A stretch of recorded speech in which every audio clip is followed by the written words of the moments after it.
กราบทักทายสบายดีและก็สวัสดีพี่น้องปองป้ายเมื่อสุขคนเนาะมื้อนี้เข้าอีเมกับเมียข่อยกันนี่แหละทุกคนเลยนี่พากันเฮ็ดข้าวต้มเนาะหลังจากหนึ่งแล้วก็ว่าสิเฮ็ดข้าวต้มตัดทุกคนเนาะนี่กำลังหนึ่งกำลังอันสดๆร้อนๆเลยทุกคนเลย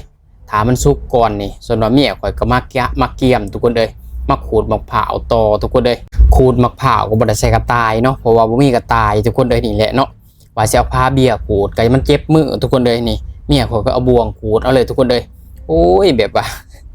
หาหยากหาซาอุปกรณ์กับทุกคนเลยแหละก็คอยขูดเอาเลยพี่น้องเอ้ยนี่เนาะหวังว่าสิเอา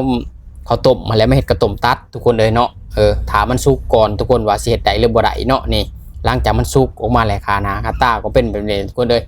แต่เป็นข้าวต้มอันนั้นเด้อพี่น้องเด้อข้าวต้มข้าวกำพี่น้องเอ้ยแต่บ่ได้ต้มเอาดอกหนึ่งเอาเนาะนี่แหละหลังจากสุกแล้วทุกคนเลยจักสิเฮ็ดได้หรือเฮ็ดบ่ได้เนาะยันเฮ็ดบ่ได้ทุกคนเลยยันมันตัดบ่ได้เนาะคืออยู่บ้านเฮาเนาะคันว่าต้มเอาสิตัดได้ทุกคนเลยแต่อันนี้เข้าอีเมลหนึ่งเอาทุกคนมันก็สิผิดสูตรจักหน่อยหนึ่งทุกคนเลยกะยามันทุกคนนี่แหละเฮ็ดมาจังได้เลยก็กินจังสั่นเลยทุกคนเนาะนี่แหละพี่น้องกำลังสุกเสร็จไปที่เรียบร้อยเนาะ